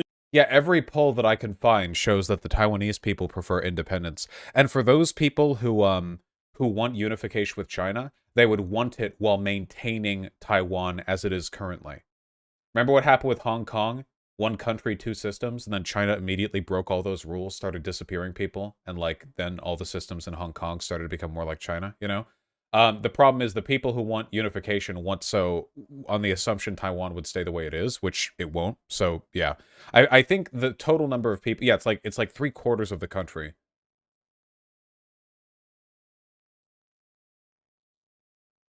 Here we go. Nearly 90% of public identify with Taiwan in the Taipei Times, which is the capital. Nearly 90% of the public identify themselves Taiwanese, and about 2/3 are willing to say they'd be willing to fight for the country in case of war. Damn, dude! 2/3? I don't even know if you could get 2/3 of Americans to say they'd be willing to fight in a defensive war. Remember when Haas just said, like, basically no one would want to fight? Like, there'd be no conflict? Remember when that just happened, like, 10 seconds ago? Yeah. Yeah, I don't know. But it's the Taipei Times, so it's propaganda, unlike stuff that comes out of China, which is not propaganda. I don't know. It's funded by America or whatever. I don't know. Two systems. Many different systems can exist under the sovereignty of one China. And China has expressed, the People's Republic of China has expressed its fullest intention to allow the people of Taiwan to maintain their specific system so long as they acknowledge there is only one China. I rest my case. So the first thing I want to say, so there's a bunch of things that were wrong there, but I'm just going to start with the indigenous communities. The indigenous community make up 2% of the population. That is true, okay, if we're just talking about people who are just primarily indigenous, if we're not talking about people who are culturally indigenous, or we're talking about interfaith marriages and the children, we're just going to talk about the 2%.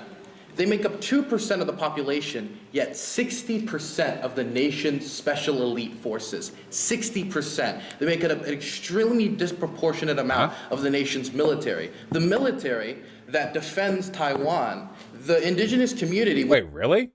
Wait, so the Han Chinese invaded Taiwan to, like, chill out there while Mao was doing his shit in the mainland. They killed, like, most of the indigenous people. And then the remaining indigenous people were like, yeah, okay, we'll be your special ops. How did that happen? That's wild. Can you imagine if most American Green Berets were, like, Native American? Han China invaded the Ming Dynasty. Oh, yeah, wait, sorry, yeah, they had it a while before. Then they just moved to there and, like, reconquered the area or whatever. Yeah, the Navajo Green Beret. That'd be cool. That did happen, lol. Yeah, but not 60% of our special forces. We have had detachments, but... yeah. The Taiwanese state reconciled with the natives? That's cool, I guess. I mean, some bad stuff probably really happened there. The majority of violence towards indigenous Taiwanese happened under the Japanese. Yeah, it's because the Japanese are fucking monsters, dude. Oh my god. I've said this before, but, like, Imperial Japan really snuck out on this one. They made anime, and, like, people forgave them, I guess, but, like, oh my god. If you look at, like, if you look at the fucking Imperial Japan's war crimes and the shit they were up to, the shit they were doing in Manchuria or whatever, oh my god, they were... whoo, boy. They were doing some wacky stuff out there. Wow! They were really, really having a gamer moment. God damn. Very spicy stuff. Which you say, oh, they're many of them love the idea of Chinese invasion or China coming or any of these things. That's not what I said. They vastly support the Taiwan KMT. being independent, number They're one. KMT And number loyalists. two, They are overrepresented when it comes to the military. And if you talk about them being KMT loyalists, that's true. A lot of people. The KMT wants one China. Stop interrupting me, Hans. Okay, this isn't the internet. We're in person. Act like a civil. So what? I don't care if it's not on the internet. Why do I give a shit? Okay, calm down, Hans, please. Anyway. The indigenous community are overrepresented in the military because they're willing to defend Taiwan and the system of governance that has slowly evolved across the Taiwan Strait. Studies show otherwise. That's not true. By the way, the studies you reference when it comes to, but the Taiwanese people would not defend. According to the Taipei Times, 2/3 of the population of Taiwan have said they'd be willing to pick up arms in defense of Taiwan. 2/3 of the population. That's bullshit. That's just true. That's 100% bullshit. If the Taipei Times has said 2/3 of the people of Taiwan are willing to take up arms, the Taipei Times is lying. Well, then you're lying. There we go. Damn, dude, it's like Fuentes tier shit, man. Like, well, if that's what evidence says, then it was made by Jews or whatever. What's it for him? Jews is like the U.S. State Department or the CIA, I guess. Yeah. To me right now, that's just true. Well, there's no way for us to independently verify this right now. So anybody can Google it. Google it. Everybody at home. Then Google it at home. 2/3. Look up informed studies. The surveys have shown, the polling has shown, people in Taiwan are not willing to risk any bloodshed in the midst of a Chinese People's Republic of China invasion. That's not true. 2/3 of the population. You have one source and multiple sources. But you haven't even. Okay, source one study then. Google it at home. Yeah. Okay. So I have one source. You have no source. Oh, you. Okay, wait, hold on. What was his specific language there? Would not risk violence. Taiwan poll would not risk violence. I'm Googling it at home. I don't know what I'm supposed to be looking for. Taiwan poll willing to fight? Well, the first thing that comes up when you Google that are the polls where more than 2/3 of Taiwanese would be willing to fight. So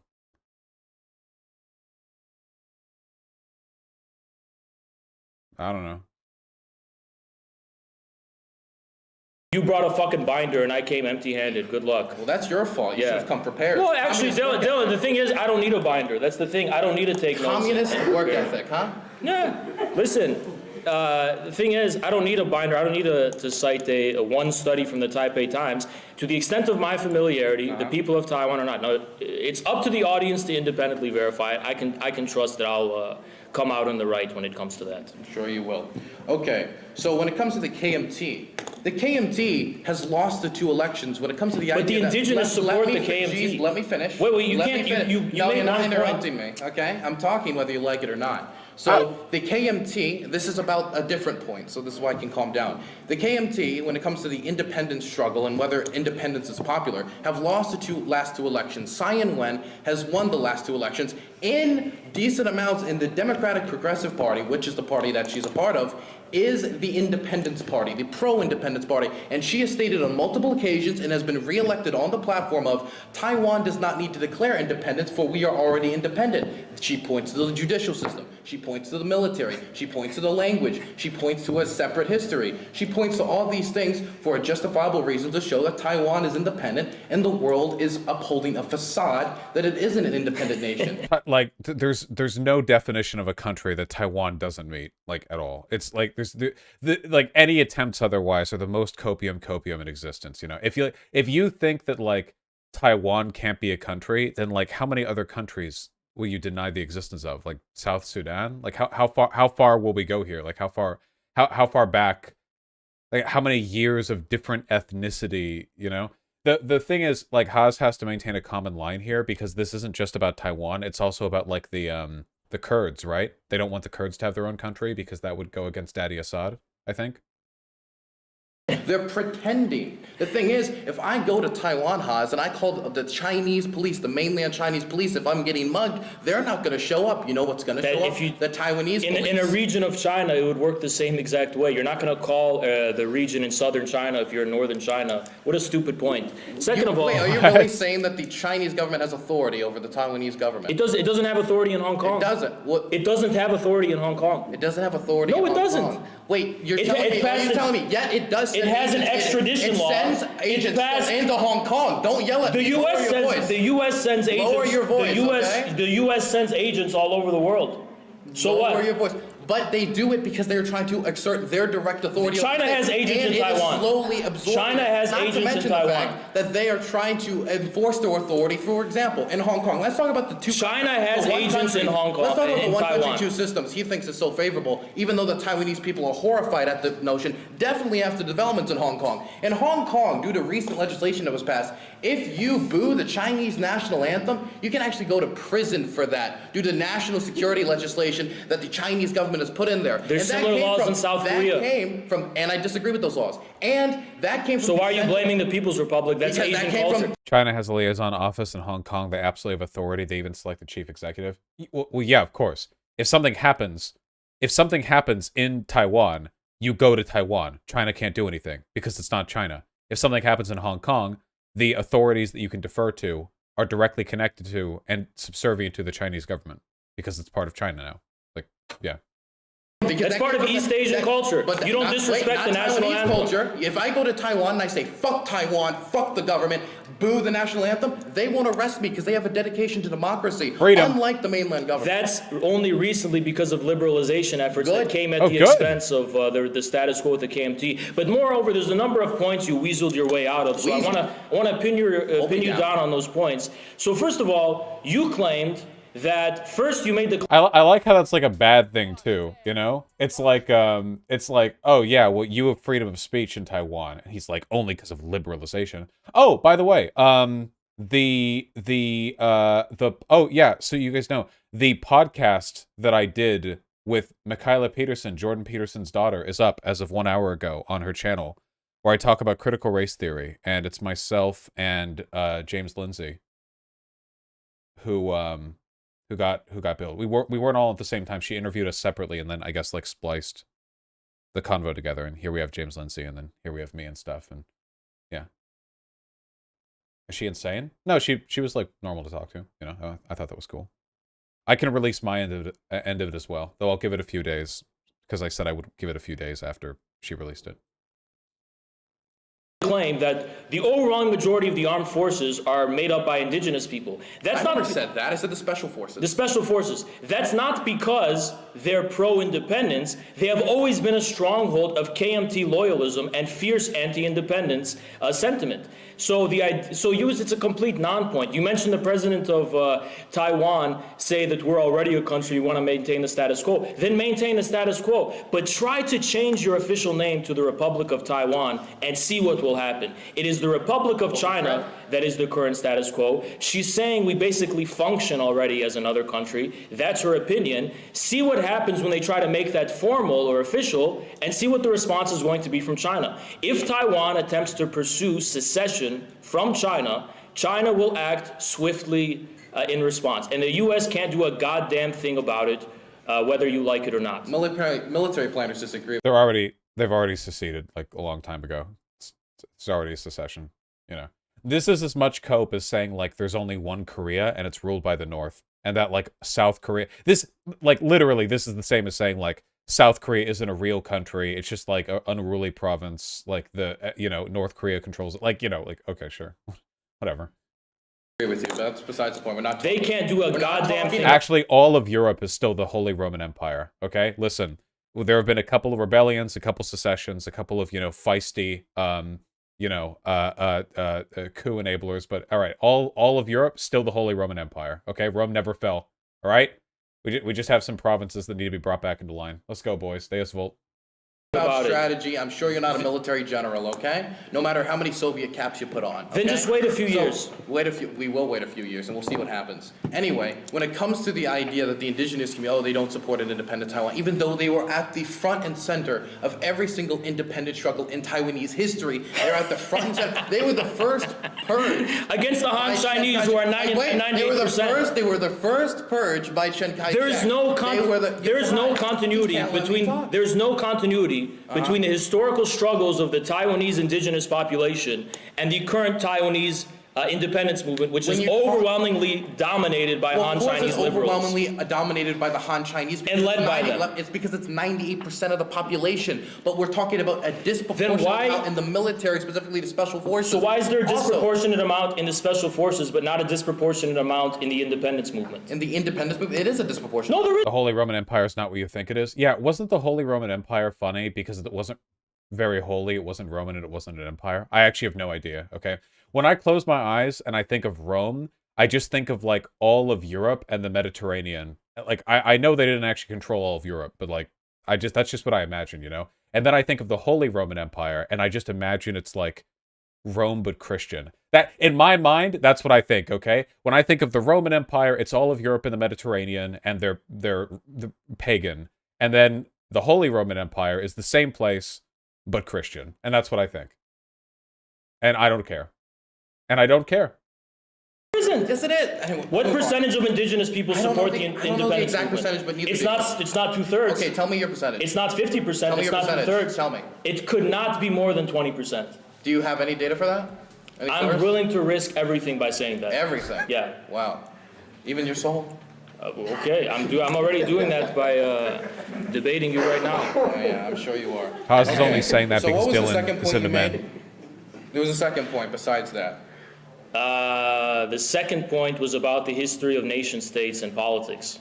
Okay, well, that wasn't what I was going to, but I'll address that anyway. So, even if we were to disregard all historical basis for Taiwan being an independent nation when it comes to its long struggle of independence, let's just talk about modern history then.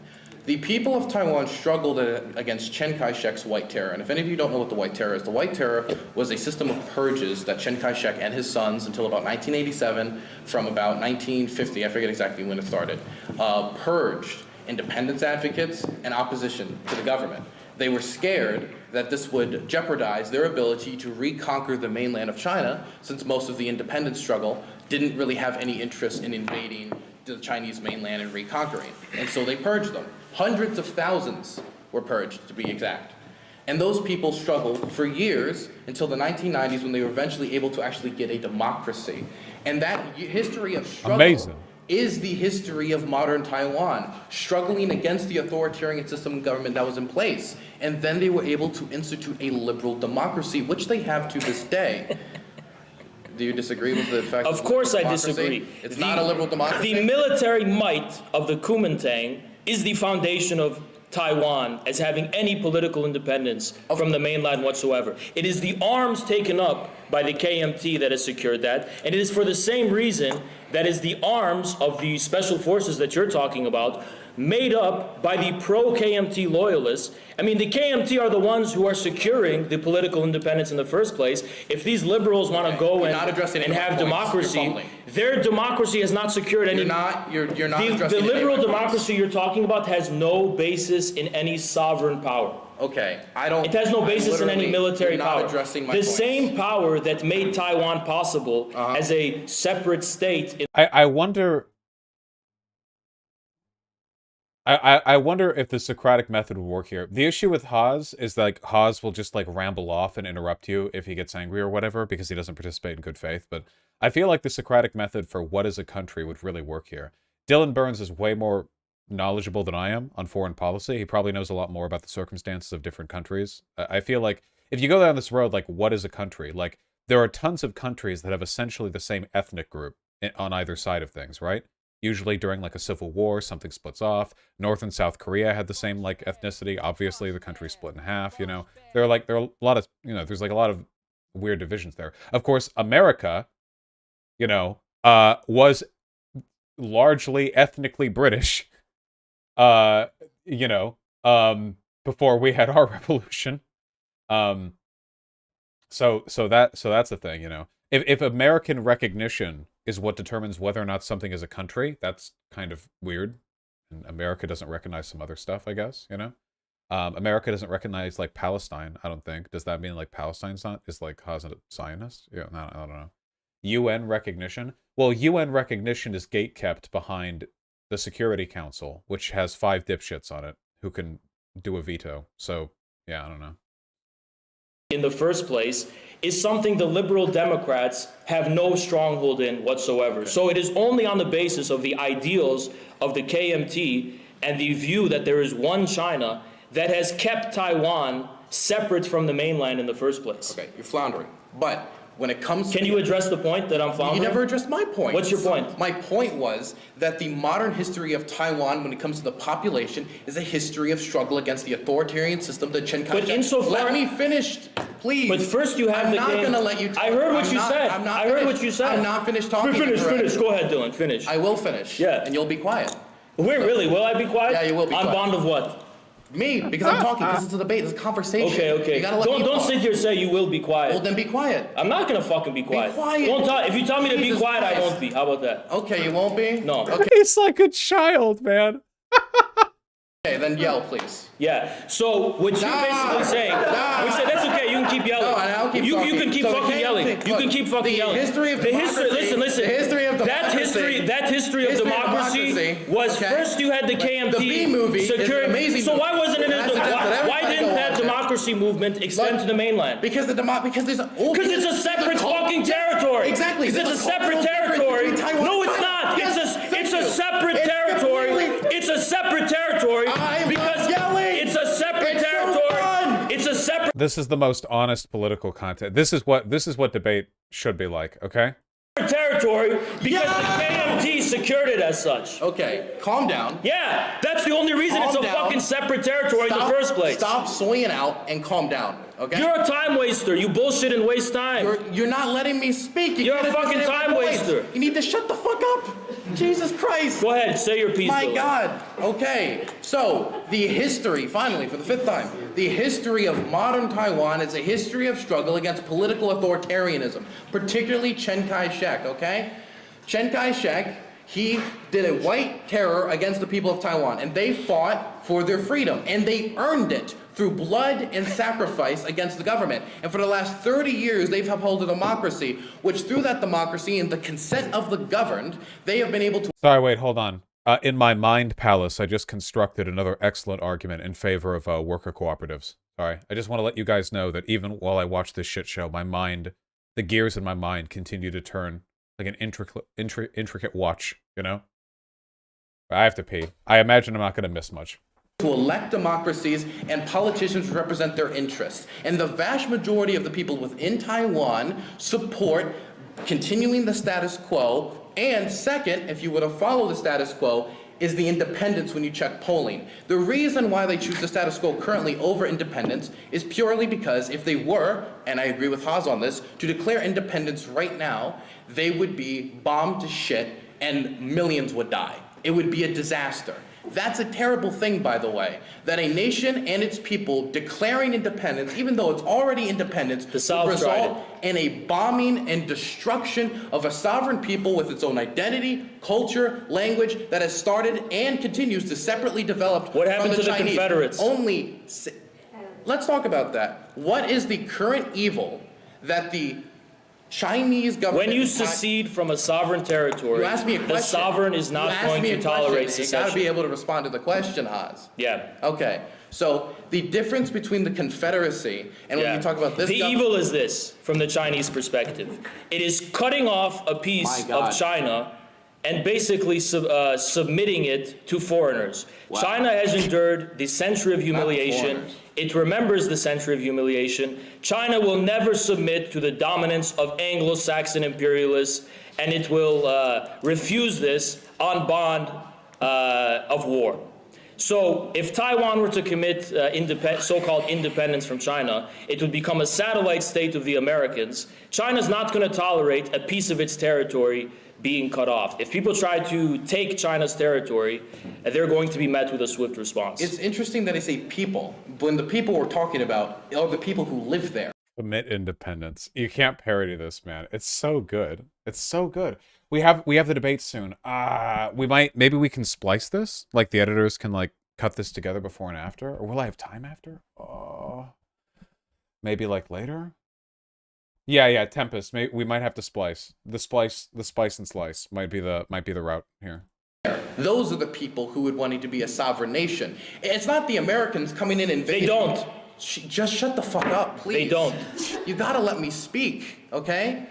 My God, fucking Jesus. Okay, so the people there, overwhelmingly, and there's no data you can provide that rejects this, do not want to be part of the mainland government under any circumstances. That's not only true. 6% of the population actually want reunification eventually or immediately with the mainland government. Only 6%. That means 94%. The data you're going to cite, I don't know what it's from. Yeah, if it's from the Beijing Times. Yeah. Why should I just trust the Taipei Times but not the Beijing Times? Okay, tell me what's wrong with the Taipei Times. I can tell you about the state funding that comes for certain news publications that publish the data. There's no difference. So my source versus your source. I've just told you about the funding. That's the difference. Okay, what's the funding difference? The Taipei Times isn't funded by the Taiwanese government. Oh, it's just funded by private corporations that prop up the government. Okay, so there's no source that I could source go back. First of all, there's 2 points because you weaseled your way out of the first one. Then I'm going to address the second one. The first point is simply this: you're giving this sob story about the history of democratic struggle within Taiwan. Yeah. All of that still rests upon the foundational bedrock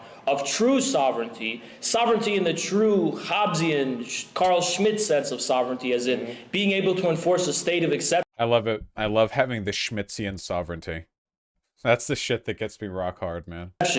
Which is the KMT's military might. They have not changed this foundation, and the KMT its founding mission was based on one China. Now, the second thing we're talking about is which sources are. With the polling data, polls have shown that the majority of, it is true, people in Taiwan want to maintain the status quo. But as far as the Taiwanese people, whether they want to along the road eventually become independent or along the road want to join with China, both of these are smaller than the percentage who say they either don't care or they would not care either way. So what you're saying is patently wrong. Both of these people, eventually independence or eventually unification, both are a small minority of Taiwan's population. Okay. So the first thing is, on this Hobbesian nerd shit, okay? So I don't care about any of that. I'm going to be completely honest. What I care You're not about, educated. Okay, elitism. Just like you don't care about China's history. Okay, shut the fuck up. Okay. Is this supposed to be Dylan Burns? And this is Infra's thumb. Is this some kind of phobic? I can't even tell. It's so incoherent. Was it just like make I assume that's Dylan because the hair is similar? I don't know. It's something phobic. It's like make Dylan look like a degenerate? I don't know. I don't know. I feel like there are a couple of roads you could go with this one.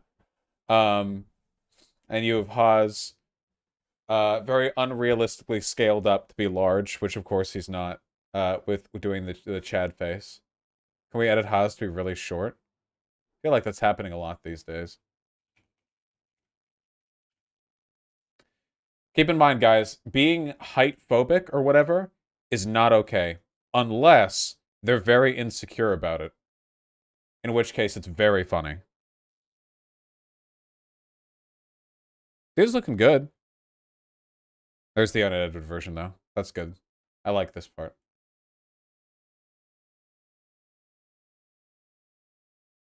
What a king. So, the thing is, I can care about one thing and one thing only here, and that's the consent of the governed. And as a patriotic... That's based on philosophy. You don't want to talk about Hobbes or Carl Schmitt, then don't talk about abstract philosophical principles like the consent of the government. Just keep fucking going. Is that an abstract philosophical principle? I feel like that's a fairly straightforward... I mean, obviously, any ethical claim is going to come down to philosophy, but I feel like the idea of consent of the governed is basically just like the foundation of democracy. I mean, I don't know if it's abstract. It feels like a fairly straightforward thing. That's your foundational political philosophy. You're trying to impose a stake. If you don't care, then don't fucking debate. Well, then don't talk to me. If you don't want to talk to me, if you don't think it's... If you want to run from the debate... Walk out the room. Walk away. You can walk out because I'm talking about what I want to talk about. But it's my turn. I don't care. I don't care. It's my turn to talk. Okay. Mods, splice it here. Splice it here. It's almost one. Okay, splice it here. All right. We'll have to finish YouTube. Save my place. Bookmark that shit. Okay. Chop. Chop, chop, chop, chow down, take chow down to Chinatown. Do you guys remember the song from that mattress place? Do you know what I'm talking about? Hold on.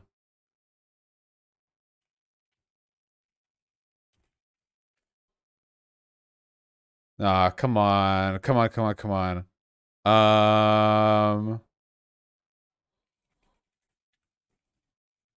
This song lives rent-free in my head. 300,000 views? I thought this was more... Oh yeah, I Want to Be Ninja. That's right. I want to be ninja. I want to be ninja. I want to chop, chop, chop, chow down. Take chow down to Chinatown. I want to be ninja. I started training hard. I think I could go far. I am a... Okay, that's enough. I'm sorry. You guys deserve better than that. Wait! Did I fuck up? Oh my god, I'm so stupid. I'm such a fucking moron. I'm such a buffoon. I'm such a cretin. Oh my god. Oh my god, I can't... How... Oh my god, I'm so tired. I didn't have to stream this morning. It was earlier, wasn't it? No, it was later. I didn't miss it. It's later today. It's at 5. Oh my god. Oh my god, my brain is so small. Oh my god, it's just like a little fucking walnut up in there. Oh, it's just bouncing around. It's all soggy. Oh, Jesus Christ. Just keep streaming. Tempest, I had to crawl out of bed this morning. I got 2 hours of sleep, and I've gotten like 4 for every night for the past week.